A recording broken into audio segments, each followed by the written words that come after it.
Hey, welcome back everybody. I'm Wendell, and today we're going to talk about building a woodshed. In order to burn wood, it needs to be dry. And dry wood not only burns, but it burns hotter, and it also burns cleaner than wet wood.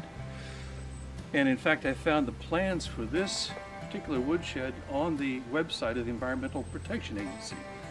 They actually have an office that's dedicated to burning wood cleanly, and in order to help with that, they've given us a free set of plans that we can use to build our own woodsheds that are pretty simple to build, inexpensive, and they're actually scalable. Hey Sam, you want to say hi to the folks? You ham. So what we're going to do is talk about the basic steps for building this woodshed, and then I'll tell you about some of the modifications that I made afterwards that have been helpful. And once Sam and I are done here, we'll sign off.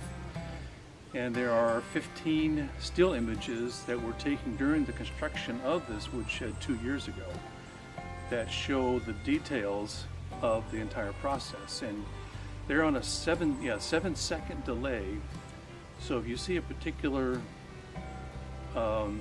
image that you want to take a close look at, just hit pause and you can study the image and see what the details are in that particular construction step.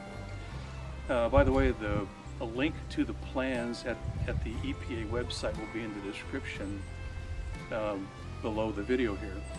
So here are the steps. I think there's about 9 of them. First, you need to build the frame, just a wooden rectangle. With that, then you have a total of 8 floor joists that run perpendicular. You put 5 in initially.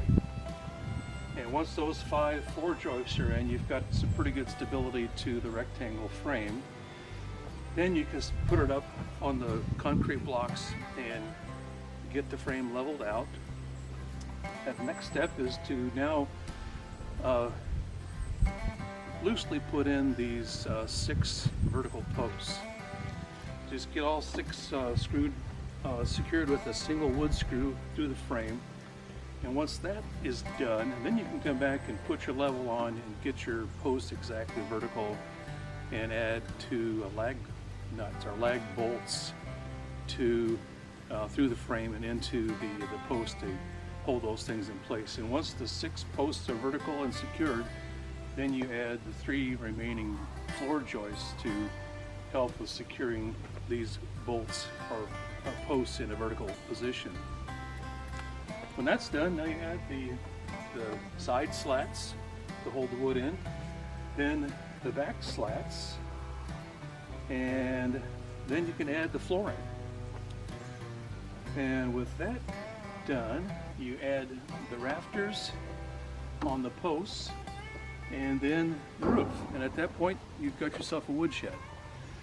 The only modification I made at the time of construction was I put the flooring closer together. The initial specs showed a pretty good sized gap between the flooring, and wood was either getting stuck in it or falling through. So I increased the number of boards and decreased the gap between boards.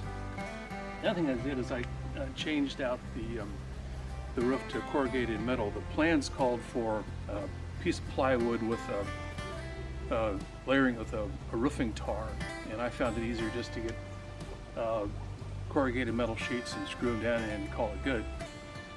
So the only other modifications that we made after using it, the woodshed for a year, was I decreased the spacing between the slats in the back because wood was falling out the back, and I added a tow rail in the front because wood was slipping out the front. So that's the construction process and the steps and the modifications. The way I determine when the moisture content of the wood is I have a moisture meter with 2 metal prongs, and I just put the prongs into the wood. And for instance, that piece of wood is 13%, and I found that anything below about 15% moisture content burns nice and hot, and there's almost no smoke that comes out of the chimney. This is a piece of wood that I just cut yesterday from a tree that was felled last week, and that one is running about 25%. this piece of wood that I just split a moment ago, here again we're running about 25% moisture, so it's of course nowhere near ready. So I'll split this wood, throw it in a bin, and periodically test it to see if it's ready to be burned, and then we can go from there. So that wraps it up for this part. Hope your wood fire keeps you nice and warm, and Sam and I will see you on the next go around. See ya.